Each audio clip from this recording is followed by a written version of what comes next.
Intermolecular forces. What this is nothing more than the attraction between molecules. So instead of just looking at the atoms within a molecule and how they bond to each other and what the attraction among them is, we're actually looking at separate molecules altogether and looking at the forces of attraction, which, as it turns out, are nothing more than Coulombic forces of attraction. In other words, positive charges attract negative charges. And there's four of them which we're going to investigate in this lecture. The first one is known as London dispersion forces. And a good example of that is a typical hydrocarbon where you only have carbon-carbon and carbon-hydrogen bonds. For a molecule of this sort, what you end up finding out is that the electronegativity differences of carbon and hydrogen are actually very small. Hydrogen has a 2.20 Pauling electronegativity, and carbon has an electronegativity of 2.55. So when you subtract them, you find out the value to be 0.35, which is relatively low compared to the scale of electronegativities. Generally speaking, if your bond has an electronegativity difference less than 0.4, the bond is said to be nonpolar. And if all the bonds in the molecule are nonpolar, then the molecule itself is nonpolar. Now, the other feature about London dispersion forces that needs to be stated is that this force is actually present in any molecule that you ever have. But for molecules that aren't classified as nonpolar, this is the only force that they have present. But just remember, this will be present in every molecule. It is the only force, however, for nonpolar molecules themselves.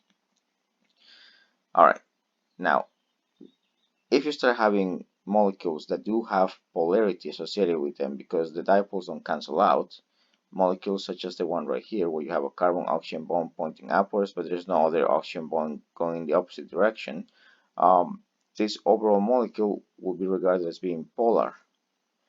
And for polar molecules, you actually develop a greater positive and a greater negative charge regions among the molecule. And since this charge separation is resulting from a dipole moment being present, you're basically interacting molecules using their dipoles, hence the name dipole-dipole forces.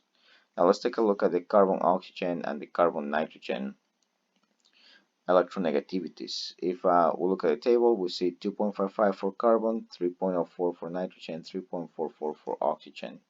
And the differences between the carbon-oxygen electronegativities is 0.89, and that of the carbon-nitrogen difference is 0.49, all of which are greater than 0.4, and generally speaking, between 0.4 and 1.5, that's where the change in electronegativity falls for dipole-dipole forces. But I want to be specific about this. It's not only necessary that the molecule has a polar bond, you also must ensure that at least one dipole doesn't cancel out. So you have to have a residual dipole for the molecule to be polar, and therefore for the molecule to have dipole-dipole forces. So just be careful with that. You could have a molecule that does have polar bonds, but if it's fully symmetrical, all the dipoles will cancel out, the molecule will be nonpolar, and as a result, it will only have London dispersion forces. But if the dipole persists, you will have dipole-dipole forces, and the thing about them is that these forces are stronger than the London dispersion forces themselves, at least for similarly sized molecules. Now beyond that, we have a subcategory of dipole-dipole forces, one very specific one where you have hydrogen directly bound to oxygen, or nitrogen, or fluorine. And what I want to show you is here that the electronegativity of hydrogen is 2.20, that of nitrogen is 3.04, for oxygen we have 3.44, and fluorine we have 3.98. So when you look at the electronegativity differences, nitrogen fluorine is 0.76, kind of on par with your typical dipole-dipole force. But when you look at the oxygen hydrogen difference in electronegativity, we get to 1.24, which is kind of large, and fluorine is just like humongous, 1.78. So case in point, these are technically dipole-dipole forces, but they're a very specific type of dipole-dipole force. And since the values are so large, in terms of electronegativity difference, we cannot classify them as their own thing. We call it hydrogen bonding. And it is very important that you remember that it is not the HO bond or the HN or the HF bond itself that's classified as hydrogen bonding, but it's rather the interaction between, let's say, a water molecule and another water molecule, between the lone pairs of oxygen and the OH bond of another molecule that we regard as hydrogen bonding. Alright, now these forces, because the electronegativity difference is larger in general than regular dipole-dipole forces, they tend to be stronger than either London dispersion or dipole-dipole forces.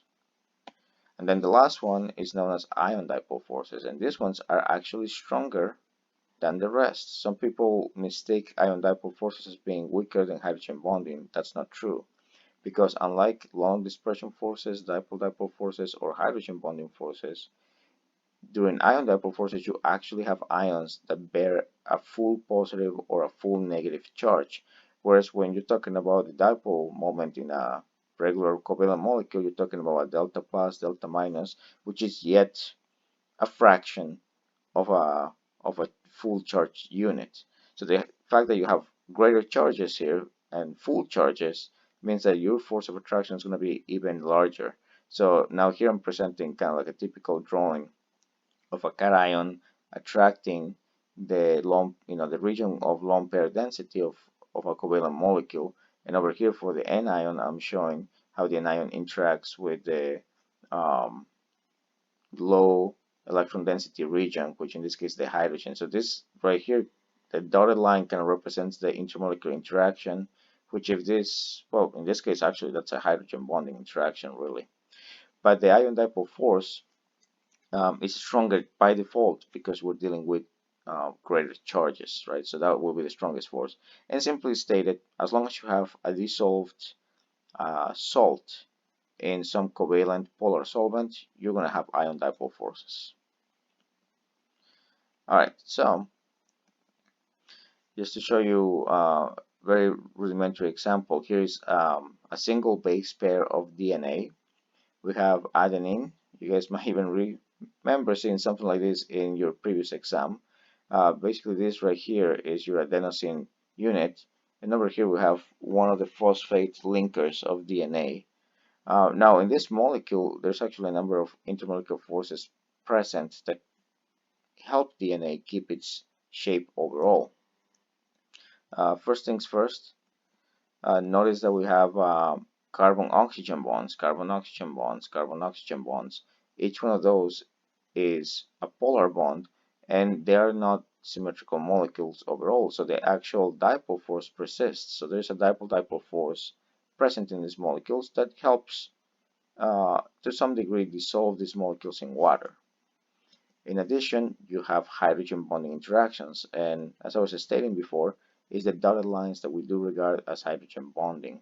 And notice how we have hydrogen bonding between the oxygen of the molecule on the right and the NH bond of the left side molecule. And over here we have the nitrogen interacting with the NH bond of the neighboring molecule. And those type of interactions is technically what allows DNA to keep its shape as a double helix.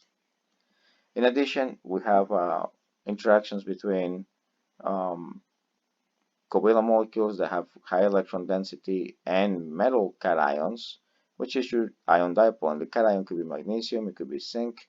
That helps not only mitigate and cancel out the charges, but it also helps out stabilize the structure of the molecule. And yes, you could have also water doing the same thing.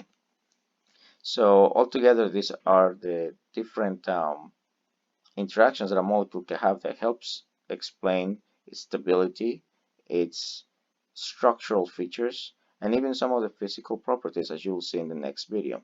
Okay, so with that being said, see you next.